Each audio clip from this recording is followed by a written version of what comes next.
सरकारी जग्गा भोग चलनको नीति नियम विपरीत राखिएको केन्द्रीय कार्यालयबाट तत्काल बाहिरिन नेकपालाई कांग्रेसको आग्रह।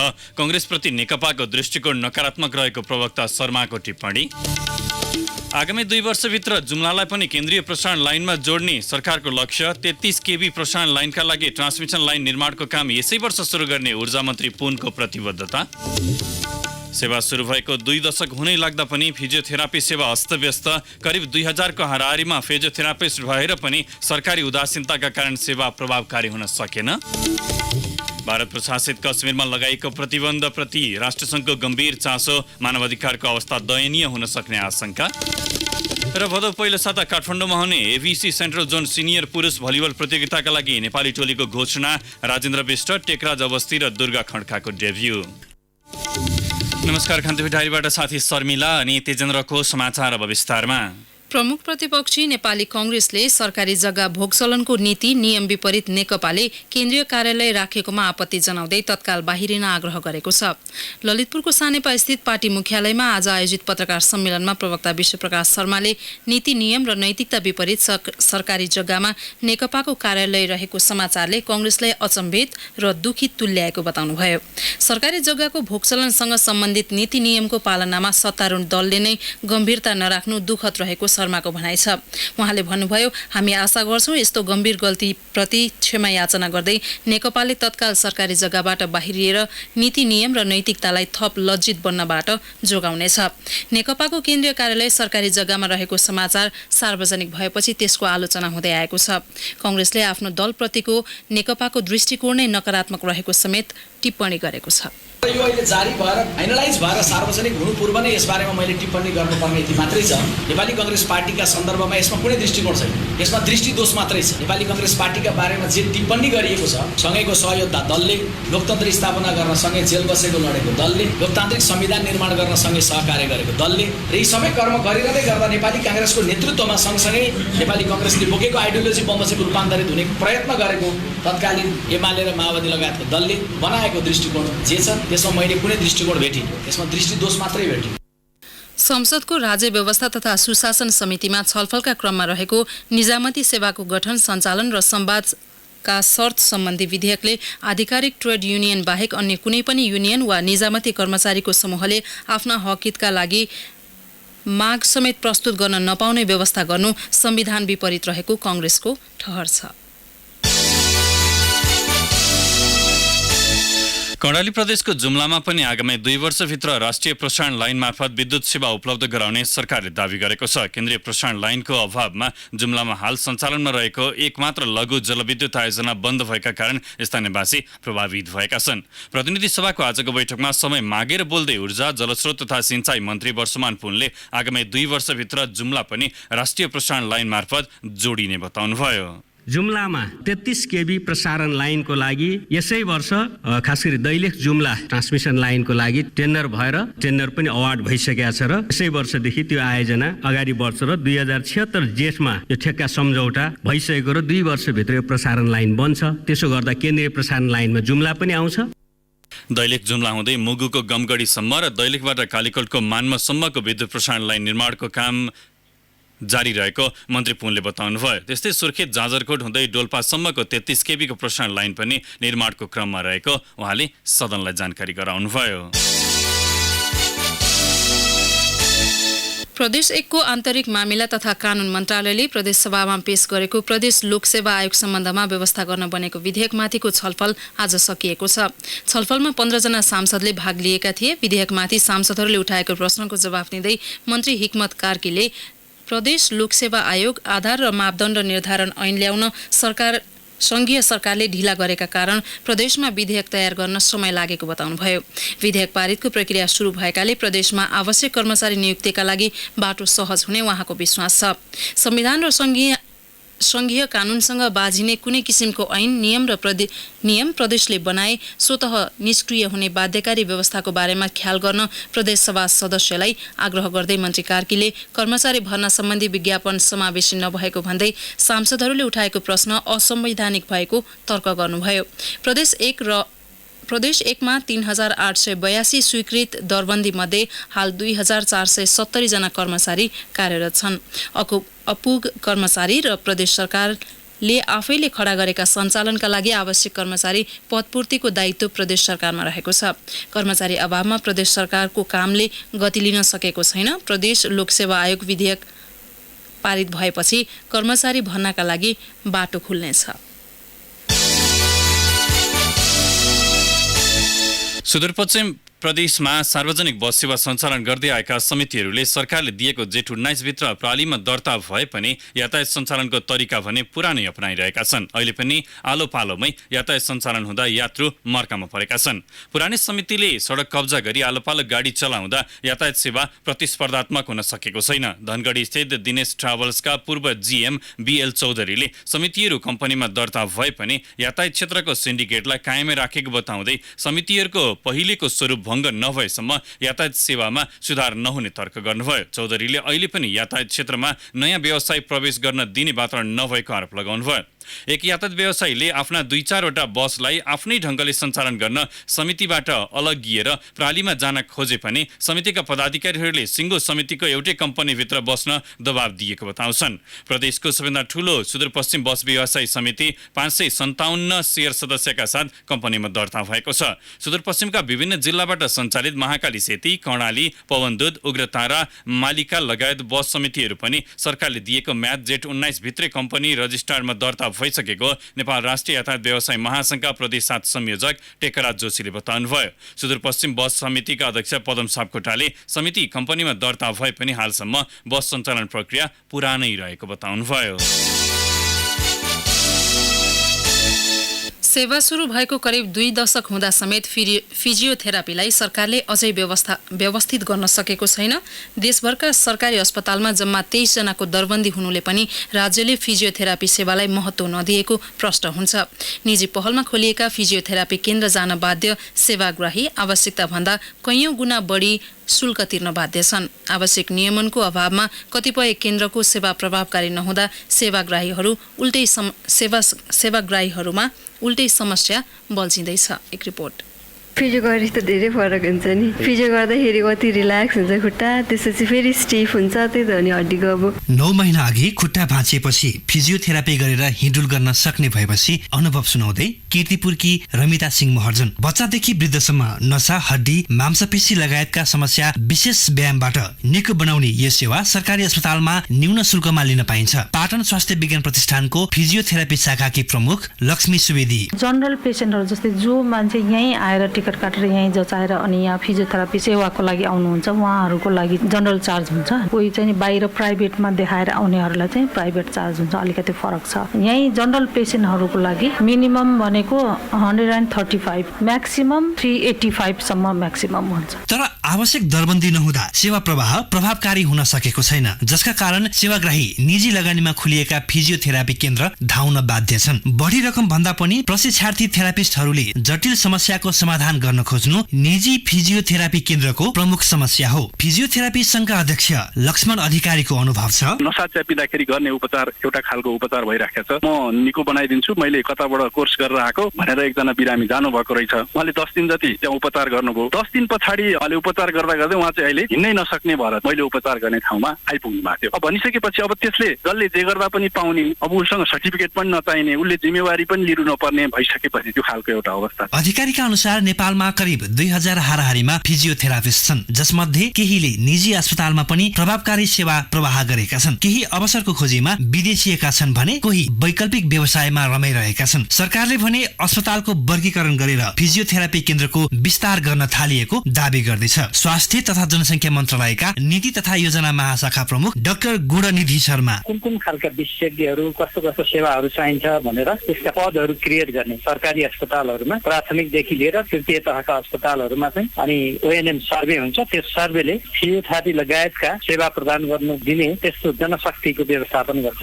काठमाडौँ, पोखरा, भरतपुर, बुटवल, विराटनगर, धनगढी लगायतका सुगम क्षेत्रमा फिजियोथेरापी सेवामा बिरामीको आकर्षण बढ्दछ। तर यसलाई व्यवस्थित बनाउने तर्फ सरकारको ध्यान पुग्न नसक्दा सेवा भने अव्यवस्थित बन्दैछ। फिजियोथेरापी सेवालाई पनि नीति नियमको परिधिले बाँध्न सके सेवा प्रवाह चुस्त दुरुस्त बन्ने थियो कि। रेडियो कान्तिपुरका लागि रमेश दुलाल।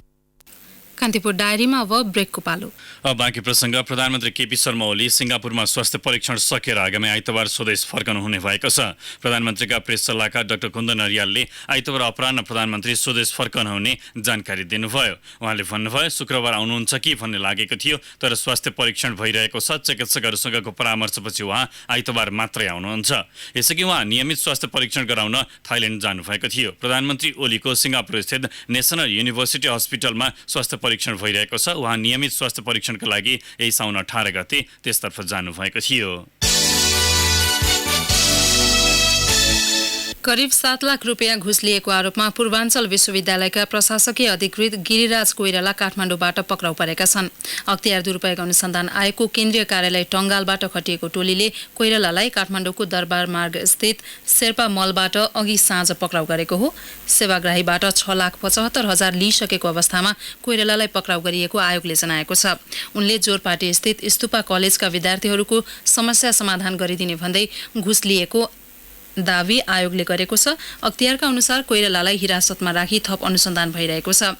यसैबीच कास्कीको पोखरा स्थित डिभिजन सडक कार्यालयका प्रमुख हरिकुमार पोखरेल सहित 3 जना घुस लिएको अभियोगमा पक्राउ परेका छन्। सोही कार्यालयका इन्जिनियर पवित्रमणि आचार्य, जीएमआर निर्माण सेवाका ऋषि गौतमलाई घुस बापतको 9 लाख रुपियाँ सहित आयोगको पोखरा कार्यालयबाट खटिएको टोलीले पक्राउ गरेको हो। अख्तियारले 2 उपसचिव सहित 18 जना विरुद्ध विशेष अदालतमा भ्रष्टाचार मुद्दा दायर गरेको छ। विद्यालय भवन निर्माणमा भ्रष्टाचार गरेको दावी सहित आयोगले सल्यानका तत्कालीन स्थानीय विकास अधिकारी पेशल कुमार पोखरेल सहित 11 जना विरुद्ध मुद्दा दायर गरेको हो। यस्तै आयोगले डिभिजन वन कार्यालय सुर्खेतका कार्यालय प्रमुख प्राविधिक उपसचिव भक्तबहादुर लामा विरुद्ध पनि मुद्दा दायर गरेको छ। आयोगले सल्यानको साविक काप्रेचौर गाविसका तत्कालीन गाविस सचिव टेकबहादुर डाँगी र बाल संरक्षण तथा सम्वर्धन उपसमितिका संयोजक खगेन्द्र बस्याल सार्की विरुद्ध पनि मुद्दा दायर गरेको छ। अस्थायी ट्राफिक प्रहरी पोस्ट कोशी कटान, सुनसरीका प्रहरी नायब निरीक्षक भीमबहादुर कटुवाल र जवान भरत कटुवाल विरुद्ध पनि मुद्दा दायर भएको छ। अख्तियारले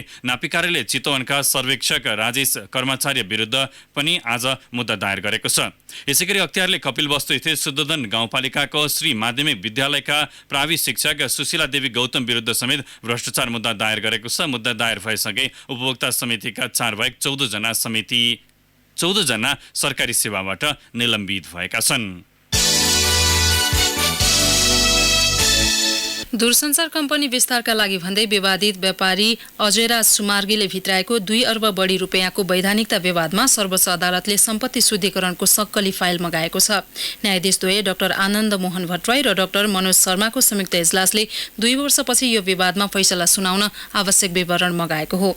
सम्पत्ति शुद्धिकरण विभागको पत्रपछि राष्ट्र ब्याङ्कले विवादित व्यापारी सुमार्गीको रकम रोक्का राखेको थियो। दूरसञ्चार कम्पनी विस्तारका लागि वैदेशिक लगानी भित्राउँदा राष्ट्र ब्याङ्क र सम्पत्ति शुद्धिकरण विभाग गैर कानूनी रूपमा रोक्का राखेको भन्दै नेपाल स्याटेलाइट टेलिकमका तर्फबाट 2074 साल माघ 21 गते सर्वोच्चमा रिट परेको हो। पूर्व मन्त्री तथा नेपाली कांग्रेसका नेता गोविन्दराज जोशी विरुद्धको भ्रष्टाचार सम्बन्धी मुद्दाको सुनवाई सुरु भए पनि पेशी 3 महिनापछि सरेको छ। सर्वोच्च अदालतका न्यायाधीश ईश्वर प्रसाद खतिवडा र प्रकाश कुमार ढुङ्गानाको संयुक्त इजलासमा 7 वर्षदेखि विचाराधीन मुद्दामाथि अन्तिम सुनवाई सुरु भएको हो। अन्तिम सुनवाई सुरु भएसँगै खतिवडा र ढुङ्गानाको संयुक्त इजलासले आगामी कार्तिक 17 गतेका लागि पेशी तोकेको छ। विशेष अदालतले भ्रष्टाचारी ठहर गरेपछि जोशी 2069 साल फागुन 6 गते सर्वोच्च पुग्नु भएको थियो। महोत्तरीको मटिहानीबाट प्रहरीले 950 किलो मरिच बरामद गरेको छ। नेपाल भारत सीमा नजिक पर्ने मटिहानी नगरपालिका 8 का 3 जनाको घरमा छापा मारी प्रहरीले 38 बोरा मरिच बरामद गरेको हो। डीएसपी माधव बुढाथोकीका अनुसार प्रहरीले रहिम लहेरीको घरबाट 250 केजी, जवार दर्जीको घरबाट 475 केजी र हकिम दर्जीको घरबाट 275 केजी मरिच बरामद गरेको छ। सबै मरिच विदेशी बोरामा प्याक गरिएको अवस्थामा भेटिएको बुढाथोकीले बताउनुभयो। बरामद मरिचको बजार मूल्य करिब 7 लाख रुपियाँ पर्न आउँछ।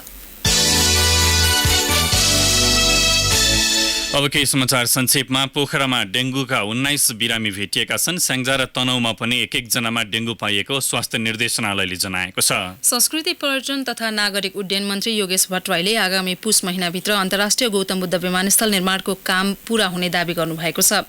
भैरहवामा आज मन्त्री भट्टराईले लुम्बिनीको विकास र गौतम बुद्ध विमानस्थल निर्माणको कामलाई सरकारले प्रमुख प्राथमिकतामा राखेको बताउनुभयो। साविकको बक्चौडा र नयाँ हम्सपुर चोक स्थित दुवै कार्यालयबाट भोलिबाट सोमबारबाट औपचारिक काम गर्ने सहमति भएपछि धनुषाको हम्सपुर नगरपालिकामा नियमित काम सुरु हुने भएको छ। बझाङबाट धनगढी जाने क्रममा भेटेको 1 लाख नगद र 5,40,000 हस्ताक्षर सहितको चेक सहितको झोला बझाङको जय पृथ्वी नगरपालिकाका प्रमुख वीरेन्द्र बहादुर खड्काले फिर्ता गर्नुभएको छ। सुनसरीको धरान स्थित बीपी कोइराला स्वास्थ्य विज्ञान प्रतिष्ठान परिसरमा रहेको सखुवाको रुख आज दिउँसो ढल्दा जनकपुरका जितेन्द्र यादव र उनकी श्रीमती अञ्जली घाइते भएका छन्। सुनसरीको बराहा नगरपालिका वडा नम्बर 6 र 9 स्थित कोशी टप्पु वन्यजन्तु आरक्षित क्षेत्रको मध्यवर्ती घाँसे जंगलमा 44 वटा गाई गोरु मृत अवस्थामा भेटिएका छन्। गाई गोरुको नाक, मुख, मलद्वार, आँखाबाट रगत बगेको पाइएको छ। कान्तिपुर डायरीमा अब पाल्पा डायरीको पालो। पाल्पा डायरीबाट माधव अर्यालको नमस्कार। जिल्ला प्रशासन कार्यालय पाल्पाले चालु आर्थिक वर्षमा पहिलो पटक सरकारी कार्यालयमा छड्के निरीक्षण गरेको छ। 32 वटा कार्यालयको अनुगमन गर्दा 34 जना बिना जानकारी अनुपस्थित रहेको प्रशासन कार्यालयका अधिकृत हुम बहादुर पाण्डेले बताउनुभयो। उहाँका अनुसार 3 जना कार्यालय प्रमुख छड्केमा परेका छन्। अधिकृत वा सो सरहका कर्मचारी 7, नायब सुब्बा वा सो सरहका कर्मचारी 12 कार्यालय समयमा अनुपस्थित रहेको पाइएको हो। यसैगरी हलुका सवारी चालक 5 जना र कार्यालय सहयोगी पनि 5 जना अनुपस्थित रहेको पाइएको पाण्डेले बताउनुभयो। पाल्पाको तानसेन नगरपालिका 7 प्रवासमा सामूहिक तरकारी खेती सुरु गरिएको छ। प्रधानमन्त्री कृषि आधुनिकीकरण परियोजना अन्तर्गत जोन सञ्चालक समितिले सामूहिक तरकारी खेती गरेको हो। त्यहाँ 13 जना युवाले रोजगार पाएका छन्। उनीहरूले मासिक 9,000 का दरले पारिश्रमिक पाउँछन्। सामूहिक तरकारी खेतीका लागि 40 रोपनी जग्गा भाडामा लिएका छन्। जोन सञ्चालक समितिका अध्यक्ष पदम पौडेलका अनुसार जग्गामा तरकारी खेती गरे बापत वार्षिक 80,000 जग्गा धनीलाई तिर्नुपर्छ। उनीहरूले व्यावसायिक तरकारी उत्पादन गर्दै आएका छन्। डिभिजन वन कार्यालयले स्थानीय तहसँगको साझेदारीमा पाल्पाका 3 स्थानमा पकेट क्षेत्र तोकेर व्यावसायिक टिमुर खेती सुरु गरेको छ। पाल्पाको पूर्व निस्ती गाउँपालिकाको अर्चले, रिब्दीकोटको ठिमुरे र रैनादेवी छहराको सत्यवती क्षेत्रलाई पकेट क्षेत्रका रूपमा छनौट गरेको छ। त्यहाँ सामूहिक टिमुर खेती गरिएको रैनादेवी छहरा गाउँपालिकाका अध्यक्ष रामबहादुर कार्कीले बताउनुभयो। 3 स्थानमा गरी 500 घर परिवार टिमुर खेतीमा आबद्ध छन्। डिभिजन वन कार्यालयका प्राविधिकका अनुसार अर्चले, ठिमुरे र सत्यवती क्षेत्र टिमुर उत्पादन हुने सम्भावना बोकेको क्षेत्र हो। पाल्पाको 3औं गाउँपालिका वडा नम्बर 2 वडा कार्यालयले दोभानका सबै घरमा आँप, लिची र कागतीको बिरुवा वितरण गरेको छ। एक घर 5 बिरुवा अभियान अन्तर्गत वडा कार्यालयले सबै स्थानीय बासिन्दालाई प्रति परिवार 5 वटा बिरुवा वितरण गरेको वडाध्यक्ष राजेश श्रेष्ठले बताउनुभयो। आर्थिक उपार्जनमा सहयोग र फलफुलको बगैँचा निर्माण गर्न आँप, लिची र कागतीका बिरुवा वितरण गरेको श्रेष्ठले बताउनुभयो। दोभानका 750 घरधुरीलाई 4,500 बिरुवा वितरण गरिएको छ। वडा कार्यालयबाट विनियोजन गरेको 4 लाख रुपैयाँबाट लिची र आँपका बिरुवा वितरण गरिएको हो। हवस् त पाल्पा डायरी आजलाई यति नै। माधव अर्याललाई बिदा दिनुहोस्। नमस्कार। जिल्ला डायरीपछि कान्तिपुर डायरीमा फेरि पनि ब्रेकको पालो। ब्रेकपछि अब आर्थिक प्रसङ्ग। खाद्य प्रविधि तथा गुण नियन्त्रण विभागले लौका परीक्षण गरे बापत 87,000 रुपियाँ राजस्व दाखिला गर्न वाणिज्य आपूर्ति तथा उपभोक्ता संरक्षण विभागलाई पत्राचार गरेको छ। लौकामा विषादी प्रयोग भएको उजुरी परेपछि नमुना सङ्कलन गरी खाद्य प्रविधिमा पठाइएको भन्दै आपूर्ति विभागका अनुगमन शाखा निर्देशक शोभाकर रेग्मीले लौका परीक्षण गरेको बिल 87,000 रुपियाँ भएको बताउनुभयो। खाद्य विभागको पत्रमा 3 वटा लौकामा 29 पारामिटर परीक्षण गरिएको उल्लेख छ। काठमाडौँ नखुका एक उपभोक्ताले प्रतिभा फलफुल तरकारी होलसेल बजारबाट खरिद गरेको लौका पकाएर खाएपछि बिरामी भएको उजुरी परेपछि परीक्षण गर्न पठाइएको आपूर्ति विभागका महानिर्देशक योगेन्द्र गौचनले बताउनुभयो। खाद्य प्रविधि विभागका प्रवक्ता मोहन कृष्ण महर्जनले अर्थ मन्त्रालयले स्वीकृत गरेको नियम अनुसार शुल्क लिएको दावी गर्नुभयो। छापावाल सुनको मूल्य प्रति तोला 70,000 रुपियाँ पुगेको छ। हिजोभन्दा सुन आज 500 रुपियाँ बढेको हो। अन्तर्राष्ट्रिय बजारमा प्रति औंस 11 अमेरिकी डलर बढेका कारण नेपाली बजारमा सुनको भाव 70,000 रुपियाँ पुगेको सुनचाँदी व्यवसाय महासंघले जनाएको छ। मंगलबार प्रति तोला 68,000 रुपियाँमा कारोबार भएको सुनको मूल्य हिजो एकै दिन 1,500 रुपियाँ बढेको थियो। धितोपत्र बजारमा आज 9 अङ्कले गिरावट आएको छ। शेयर कारोबार हुने साताको अन्तिम दिन बजार परिसूचक नेप्से 9.92 अङ्कले घटेर 1238.56 अङ्कमा पुगेको छ। नेप्सेमा गिरावट आए पनि कारोबार रकममा भने हिजोको तुलनामा झण्डै 10 करोड रुपियाँले वृद्धि भएको छ। नेप्सेमा हिजो 36 करोड रुपियाँ बराबरको कारोबार भएको थियो। नेप्सेमा आज कारोबार भएका सबै कम्पनी समूहको उपसूचकमा गिरावट आउँदा समग्र बजार नै प्रभावित बन्यो। सबैभन्दा बढी निर्जीवन बीमा कम्पनी समूहको उपसूचक 75.43 अङ्कले घटेको छ। यस्तै जलविद्युत समूहको 31.35 जीवन बीमा कम्पनी समूहको 26.55 र होटल समूहको उपसूचक 20.83 अङ्कले घटेको छ। नेप्सेमा आज कुल 166 कम्पनीका 29,496 कारोबारबाट 18,77,542 किता सेयर किनबेच भए, जस अन्तर्गत 45,46,29,000 रुपियाँ बराबरको कारोबार भएको नेपाल स्टक एक्सचेन्जले जनाएको छ। नेप्सेमा आज रसुवागढी जलविद्युत आयोजनाको सबैभन्दा बढी कारोबार भएको छ। अब अन्तर्राष्ट्रिय प्रसङ्ग। भारत प्रशासित कश्मीरमा लगाइएका विभिन्न प्रतिबन्धप्रति संयुक्त राष्ट्रसङ्घले चिन्ता व्यक्त गरेको छ। त्यहाँ मानवाधिकारको अवस्था दयनीय बन्न सक्ने भन्दै राष्ट्रसङ्घले गहिरो चासो व्यक्त गरेको हो। कश्मीरलाई प्रदान गर्दै आएको विशेषाधिकार खोज्ने र प्रत्यक्ष शासन गर्ने भारत सरकारको निर्णय लगत्तै त्यहाँ आइतबारदेखि सबै प्रकारका सञ्चार सेवा बन्द गरिएका छन्। यस्तै ठूलो संख्यामा स्थानीय नेताहरू पक्राउ परेका छन् भने राजनैतिक भेलामा समेत प्रतिबन्ध लगाइएको छ। संयुक्त राष्ट्रसङ्घका प्रवक्ताले भिडियो जारी गर्दै नयाँ प्रतिबन्धले जम्मू कश्मीरको भविष्यबारे त्यहाँका बासिन्दालाई बहस गर्ने अधिकार खोसिएको उल्लेख गरेका छन्। उनले कश्मीरको विषयमा राष्ट्रसङ्घले अध्ययन गरिरहेको समेत बताएको बीबीसीले उल्लेख गरेको छ।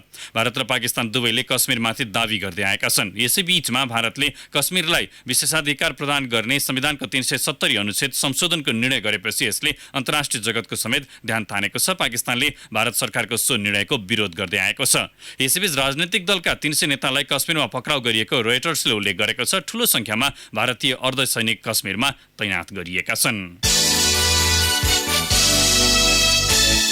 पाकिस्तानका पूर्व प्रधानमन्त्री नवाज शरीफकी छोरी मर्याम र उनका भाइ युसाफ अब्बास शरीफलाई प्रहरीले नियन्त्रणमा लिएको छ। भ्रष्टाचार मुद्दामा जेल सजाय भोगिरहेका आफ्ना बुबालाई भेट्न गएका बेला उनलाई पक्राउ गरिएको हो।